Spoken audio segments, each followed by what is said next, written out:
여러분, 많은 사람들이 아직도 XRP를 미국 뉴스로만 판단합니다. SEC가 어떻다? 미국 정부가 어떻다? 규제가 언제 풀리냐? 전부 거기에만 시선이 쏠려 있습니다. 그런데 저는 지금 가장 중요한 장면은 오히려 미국 밖에서 먼저 열리고 있다고 봅니다. 바로 일본입니다. 지금 일본에서 XRP 레저 커뮤니티와 리플 쪽 흐름이 실물자산 토큰화라는 아주 중요한 주제를 중심으로 움직이기 시작하고 있습니다. 이게 왜 중요하냐? 지금 금융권에서 가장 큰 키워드는 단연 토큰화입니다. 블랙록도 토큰화, JP모건도 토큰화, 골드만삭스도 토큰화. 지금 거대한 기관들이 전부 같은 방향을 보고 있다는 건 우연이 아닙니다. 이제 시장의 핵심은 어떤 코인이 오늘 오르냐가 아니라 어떤 가치가 체인 위로 올라오느냐로 바뀌고 있다는 뜻입니다. 주식, 채권, 부동산 관련 자산, 각종 금융상품, 그리고 실물 기반 가치들까지 온체인으로 옮겨오려는 흐름이 전 세계에서 동시에 진행되고 있습니다. 그리고 XRP는 바로 그 구간에서 계속 이름이 나오는 자산입니다. 많은 사람들이 이걸 너무 미국 중심으로만 봅니다. 미국에서 명확성 나오면 간다. 미국 정부가 인정해야 간다. 이런 식으로 말합니다. 그런데 여러분, XRP는 애초에 한 나라 안에서 끝나는 자산이 아닙니다. XRP는 글로벌 자산입니다. 국경 간 결제, 정산, 유동성, 이동, 가치 이전이라는 주제 자체가 애초에 미국 하나로 끝날 수가 없습니다. 오히려 더 중요한 건 세계가 어떻게 움직이느냐입니다. 그리고 지금 세계는 멈추지 않고 있습니다.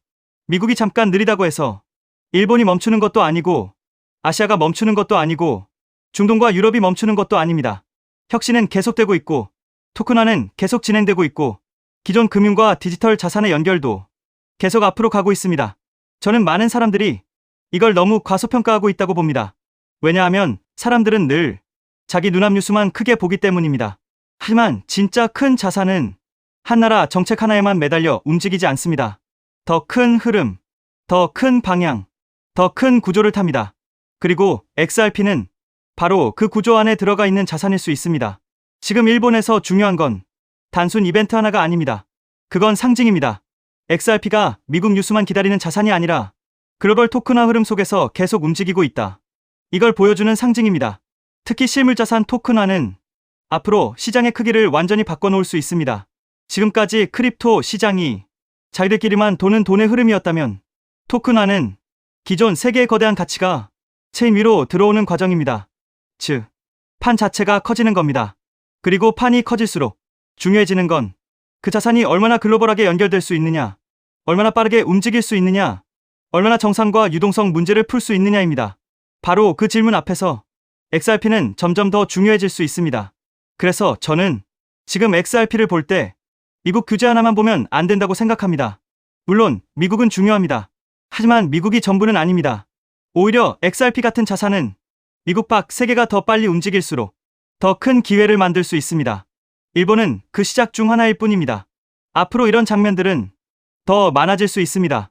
아시아에서, 유럽에서, 중동에서 각국의 금융기관과 기업, 그리고 토큰화 인프라 안에서 XRP가 계속 등장하기 시작하면 그때는 더 이상 미국에서 아직 확실하지 않다. 이 말만으로 설명이 안 될 겁니다. 많은 사람들은 아직도 XRP를 미국 법안 결과 발표 기다리는 코인 정도로 봅니다. 하지만 저는 그렇게 보지 않습니다. XRP는 글로벌 토큰화 시대가 열릴수록 오히려 더 강해질 수 있는 자산이라고 봅니다. 왜냐하면 이건 한 나라 이야기가 아니라 전 세계 가치 이동 구조의 이야기이기 때문입니다. 지금은 아직 이 흐름을 다들 완전히 체감하지 못할 수 있습니다. 하지만 늘 그랬습니다. 진짜 큰 변화는 처음에는 작아 보입니다. 그리고 나중에야 그때 이미 시작됐었구나. 이렇게 말하게 됩니다. 저는 지금 일본과 토큰화 흐름이 바로 그런 장면일 수 있다고 봅니다. 미국만 보고 있으면 놓칠 수 있습니다. 지금 XRP는 미국 밖에서도 계속 커지고 있습니다. 그리고 저는 그게 앞으로 훨씬 더 중요한 포인트가 될 거라고 봅니다. 여기에 더해 또 중요한 내용. SEC 소송이 사실상 완전 종식되었습니다. 이 소송이 끝난다는 것은 단순한 사건 종료가 아닙니다. 리플 채택이 본격적으로 증가할 수 있는 출발점이 된다는 의미입니다. 그렇게 되면 리플의 파트너사들, 특히 금융권에서 리플 시스템을 도입하는 흐름이 마치 밀물처럼 빠르게 확대될 가능성이 있습니다. 여기서 한 가지 생각해볼 질문이 있습니다. 금융권이 정말 리플을 채택하기 시작하면 어떤 변화가 일어날까요? 그런데 금융권의 요구는 생각보다 단순하지 않습니다. 국가마다 규제가 다르고 지역마다 금융 환경이 다르기 때문입니다. 이러한 다양한 요구를 하나하나 대응하려면 리플 역시 지금보다 훨씬 높은 확장성을 확보해야 합니다. 그래서 자연스럽게 리플에게도 레이어2라는 개념이 굉장히 중요한 요소로 떠오르게 됩니다. 리플 레저를 활용하면 국가와 국가 사이에서 자산을 이동시키는 것이 가능해집니다. 그리고 그 자산 이동 기록은 모두 리플 레저 원장에 투명하게 기록됩니다. 여기서 또 하나 궁금해집니다. 이 시스템이 실제 금융권에서 사용된다면 얼마나 많은 자산이 이동하게 될까요? 리플 레저를 통해 이동할 수 있는 자산은 단순히 암호화폐만을 의미하지 않습니다. 디지털 자산은 물론이고 앞으로 시작될 전 세계 은행들의 현금 자산까지도 이 시스템을 통해 이동할 수 있습니다. 이처럼 XRP가 글로벌 금융기업들과 사업을 확장해 나가기 위해서는 반드시 필요한 구조가 있습니다. 그것이 바로 레이어2입니다. 레이어2 없이 사업 확장을 시도한다면 언젠가는 한계에 부딪힐 수밖에 없습니다. 레이어1과 레이어2는 서로 경쟁하는 구조가 아니라 하나의 생태계를 만드는 공생 관계입니다. 여기서 중요한 질문이 하나 있습니다. 전 세계 은행들이 사용하는 시스템이라면 얼마나 다양한 기능이 필요할까요? 이 생태계가 커질수록 전 세계 은행들이 요구하는 다양한 기능을 제공할 수 있습니다. 그래야 생태계 자체가 스스로 돌아갈 수 있는 자생력을 가지게 됩니다. 즉, 뿌리가 깊은 구조를 만들어 어떤 서비스가 등장하더라도 자체적으로 처리할 수 있어야 합니다. 그래야 리플이 단순한 코인이 아니라 하나의 플랫폼으로 성장할 수 있습니다. 그리고 그렇게 되어야 리플은 장기적으로 살아남을 수 있습니다. 그래서 레이어2는 단순한 보조 기술이 아닙니다. 레이어2를 통해 리플의 확장성과 범용성을 높여줘야 리플 기반 블록체인 사업들이 대거 등장하게 됩니다. 그리고 그렇게 사업들이 늘어나면서 비로소 하나의 생태계가 완성됩니다. 여기서 또 하나 중요한 질문이 생깁니다. 생태계가 커질 때 가장 큰 수혜를 보는 것은 무엇일까요? 여기서 코인 시장에 아주 흥미로운 특징 하나가 있습니다. 레이어2 코인들은 리플이 10배 상승할 때 수백 배 상승 기회를 얻을 수 있는 공생 구조를 가지고 있다는 점입니다. 그래서 많은 투자자들이 이 구도를 투자 전략으로 활용하기도 합니다. 이 원리는 주식 시장에서도 비슷한 사례를 볼 수 있습니다. 전기차 테마의 대형주였던 삼성 SDI가 약 15배 상승할 때 소형주였던 에코프로는 무려 700배 상승을 보여줬습니다. 같은 산업에 속해 있지만 상승률은 완전히 달랐습니다. 이것이 바로 생태계 구조의 특징입니다. 레이어1인 이더리움이 2배 상승할 때 레이어2 코인들이 수천 배 상승하는 현상은 이미 오래전부터 코인 시장에서 반복되어 왔습니다. 또 다른 예도 있습니다. 비트코인은 레이어1입니다. 하지만 속도와 수수료 문제 때문에 실제 거래용 화폐로 사용하기에는 한계가 있습니다. 그래서 한 가지 질문이 생깁니다. 이 문제를 해결하기 위해 어떤 기술이 등장했을까요? 그 문제를 해결하기 위해 등장한 프로젝트가 있습니다. 바로 스택스입니다. 레이어2인 스택스는 비트코인의 속도와 수수료 문제를 개선했습니다. 비트코인과 레이어2 코인은 상승할 때 같이 상승합니다. 하지만 상승률은 완전히 다릅니다. 레이어1인 비트코인이 2023년 10월 대비 2024년 3월까지 약 190% 상승할 때 레이어2 코인인 스택스는 같은 기간 동안 무려 750% 상승했습니다. 그래서 자연스럽게 이런 결론이 나옵니다. 만약 XRP가 앞으로 10배 상승한다면 리플 레이어2 코인들은 100배, 1000배 상승 가능성도 충분히 기대할 수 있다는 것입니다. 여기서 이제 가장 중요한 질문이 생깁니다. 그렇다면 리플 생태계에서 레이어2 역할을 하는 코인은 무엇일까요? 첫 번째로 제가 우리 구독자분들께 소개해드릴 리플 관련 코인은 더 루트 네트워크, The Root Network입니다. 루트 네트워크 홈페이지를 보면 XRP Ledger Integration, 즉 다양한 블록체인을 XRP 레저로 통합하는 기능을 설명하고 있습니다. XRP 사용자들이 다른 코인들을 XRP 레저 환경에서도 사용할 수 있도록 확장해주고, 이 과정에서 루트 네트워크가 브릿지 역할을 하는 리플 전용 크로스체인 솔루션이라는 것을 확인할 수 있습니다. 그래서 리플 홀더라면 반드시 알아둘 필요가 있는 프로젝트입니다. 또 하나 중요한 특징이 있습니다. 바로 블록 리워드입니다. 리워드는 블록체인 네트워크 유지에 기여하는 채굴 활동에 대한 보상인데 이 보상이 XRP로 지급됩니다. 즉, 룬 네트워크의 기축 통화가 XRP라는 의미입니다. 더 룬 네트워크는 XRP 확장을 위한 역할을 하지만 이더리움의 EVM 구조를 기반으로 레이어 1을 개발한 프로젝트이기 때문에 직접적으로 XRP 체인을 사용하지 않는다는 한계도 존재합니다. 하지만 지금 소개하고 있는 이 코인은 리플 블록체인에서 개발된 유일한 레이어 2 프로젝트입니다. 그래서 향후 XRP가 10배 상승한다면 이 코인은 100배, 1000배 상승 가능성도 충분히 기대해 볼 수 있습니다. 여기서 많은 분들이 이 질문을 하실 수 있습니다. 도대체 이 코인은 어떤 구도를 가지고 있을까요? 이 코인 홈페이지를 보면 메인 화면에 XRP 생태계를 위한 사이드체인이라는 프로젝트 목표가 명확하게 적혀 있습니다.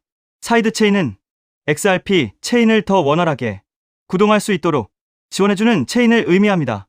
그래서 XRP 생태계가 커질수록 이 코인의 사용처도 폭발적으로 늘어날 수 있습니다. 또한 이 코인의 이용자가 늘어날수록 XRP 역시 더 안정적인 환경에서 서비스를 제공할 수 있습니다. 그래서 이 두 코인은 공생 관계라고 볼 수 있습니다. 이 코인의 백서를 보면 XRP 레저의 포크라고 설명되어 있습니다.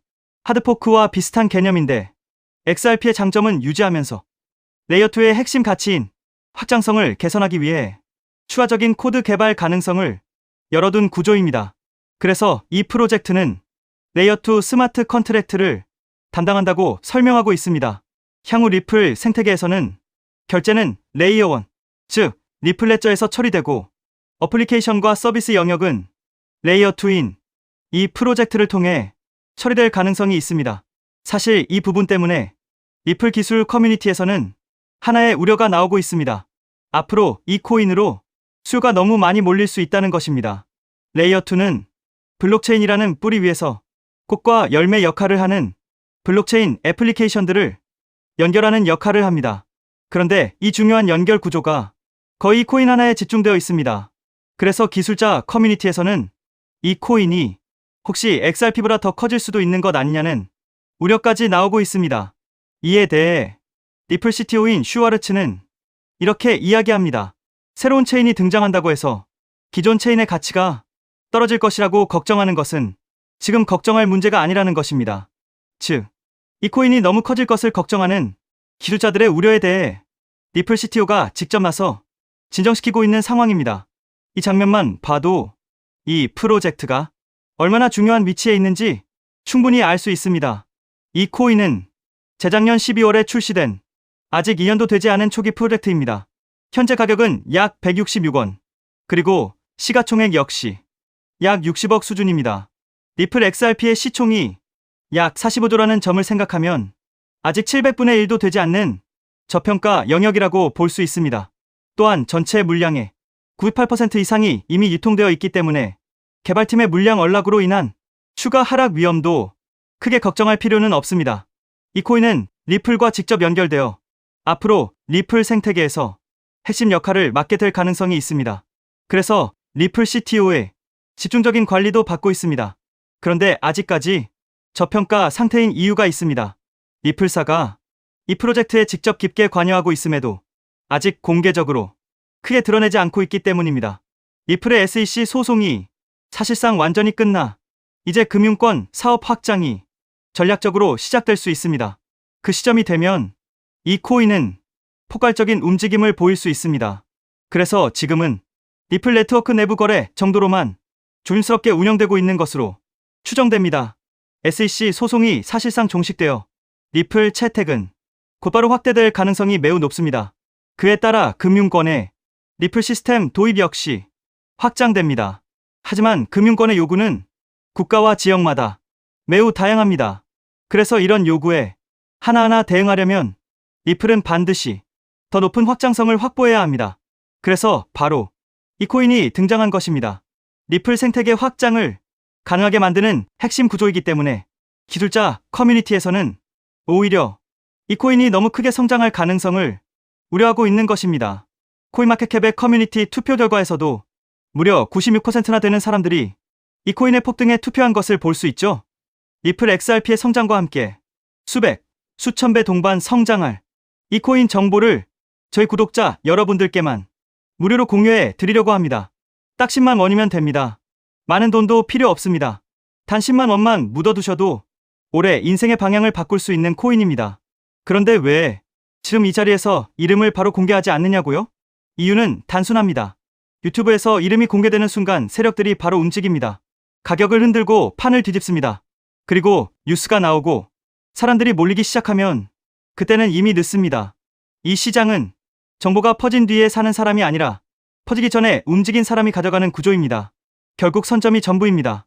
이건 단순히 좋은 코인을 찾는 문제가 아닙니다. 지금 시장에서 2026년을 버티기 위한 필수 선택에 가깝습니다. 최근 시장 하락으로 원금 손실이 컸던 분들 많으시죠? 이 코인은 그런 분들도 한 번에 만회할 수 있는 가능성이 있는 구간에 있습니다. 그래서 저는 아무에게나 공개하지 않습니다. 저를 믿고 설문에 참여해주시는 구독자분들께만 이익은 코인의 이름, 진입 구간, 그리고 목표 가격까지 모두 공유드리겠습니다. 당연히 저는 10원도 요구하지 않고 무료로 우리 구독자분들께만 공유해 드릴 겁니다. 왜? 돈도 안 받고 이런 정보를 알려주냐고 하시면 제 유튜브 채널 좀 키워보고 싶어서가 다여서 구독과 좋아요 한 번씩만 부탁드리겠습니다. 방법은 간단합니다. 제가 아래 설명란에 구글 폼 링크 하나를 달아 놓겠습니다. 이 링크는 여기 설명 보기를 클릭하시면 볼 수가 있는데요. 이 구글 폼 링크를 눌러보시면 이러한 창이 뜰 겁니다. 그러면 여기 구독자께만 드려요에 체크를 해주신 다음 리플 레이어2 코인 정보를 공유받으실 연락처를 자세히 적어주신 다음에 여기에 있는 제출을 눌러주시면 저에게 이 구글 폼이 날아오게 됩니다. 그러면 제가 이 구글 폼을 확인하자마자 적어주신 연락처로 연락드려서 제가 구독자인지 확인만 간단히 빠르게 한 다음 아까 말씀드린 리플 레이어2 코인 정보를 바로 공유해 드리도록 하겠습니다. 이 코인이 아마 2026년의 졸업 코인으로 이름을 올리게 될 수도 있을 겁니다. 최근 원금 손실이 컸던 분들도 한 번에 만회하고도 남을 수 있으니 최대한 서둘러 준비하셔서 제대로 된 수익을 만들어 보셨으면 합니다. 우리 구독자 여러분 힘내시고 긴 영상 끝까지 시청해 주셔서 감사드리며 마지막으로 구독과 좋아요 한 번씩 부탁드리면서 마무리하겠습니다. 끝까지 시청해 주셔서 감사합니다.